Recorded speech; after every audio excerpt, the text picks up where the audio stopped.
Hello সবাইকে। আজকে senior officer 2023 ভিত্তিক যে 5 নাম্বার প্রশ্নে যে সর্বশেষ যে অঙ্কটি এসেছে অর্থাৎ জ্যামিতি অঙ্কটি আজ আমরা সমাধান করার চেষ্টা করব। প্রশ্নটি আসলে দেওয়া আছে হচ্ছে একটি আয়তক্ষেত্রের পরিধি 66 সেন্টিমিটার, এর দৈর্ঘ্য প্রস্থের দ্বিগুণের চেয়ে 6 সেন্টিমিটার বেশি, তাহলে আয়তক্ষেত্রটির দৈর্ঘ্য নির্ণয় করতে বলা হয়েছে। প্রথমে আমাদের জানতে হবে আয়তক্ষেত্র কি এবং আয়তক্ষেত্রের পরিধি কি। তাহলে আয়তক্ষেত্র আমি এখানে এঁকে রেখেছি, এটাকে বলা হয় আয়তক্ষেত্র। তাহলে আয়তক্ষেত্রের পরিধি কি? আয়তক্ষেত্রের পরিধি হলো 4টি বাহুর দৈর্ঘ্যের সমষ্টি, অর্থাৎ 4টি বাহুর দৈর্ঘ্যের যোগফলকে বলা হয় পরিধি। তাহলে আমরা প্রথমে একটি আয়তক্ষেত্রের পরিধি 66 সেন্টিমিটার পেয়ে যাচ্ছি। তাহলে এই 4টি বাহুকে এই যোগফলকে বলা হয় পরিধি। তাহলে আমরা পরিধিকে আমরা ইংরেজিতে বলতে পারি পেরিমিটার অথবা সার্কামফারেন্স। তাহলে আমরা লিখতে পারি P/C 66 সেন্টিমিটার, এবং এরপরে দেওয়া আছে দৈর্ঘ্য প্রস্থের দ্বিগুণের চেয়ে 6 সেন্টিমিটার বেশি।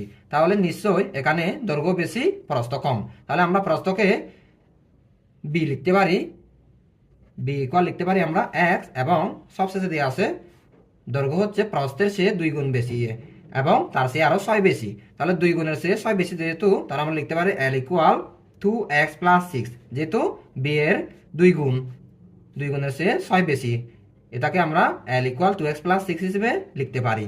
আর পরবর্তীতে আছে আমাদের আয়তক্ষেত্রের পরিধি 66 সেন্টিমিটার। তাহলে আমরা প্রথমে সূত্রে যাব।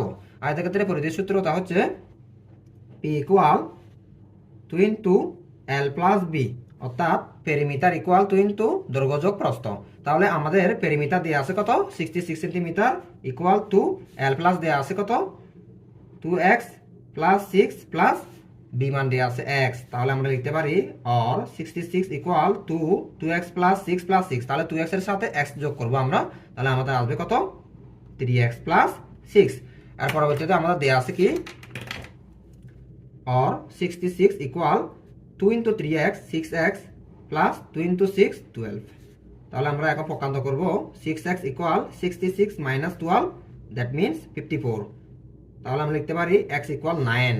তাহলে x equal 9 হচ্ছে এখানে প্রস্থের মান। তাহলে আমরা বের করব হচ্ছে আয়তক্ষেত্রের দৈর্ঘ্য। তাহলে আমরা দৈর্ঘ্য বের করতে পারি কি L equal 2x plus 6, that means 2 into 9 plus 6, so 18 plus 6, that means 24। তাহলে আমরা এই দৈর্ঘ্যের মান পাচ্ছি কত?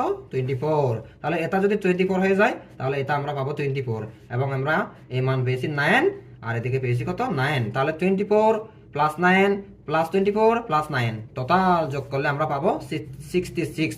এই প্রশ্নটি এখানেই সমাপ্ত ঘোষণা করা হলো, অর্থাৎ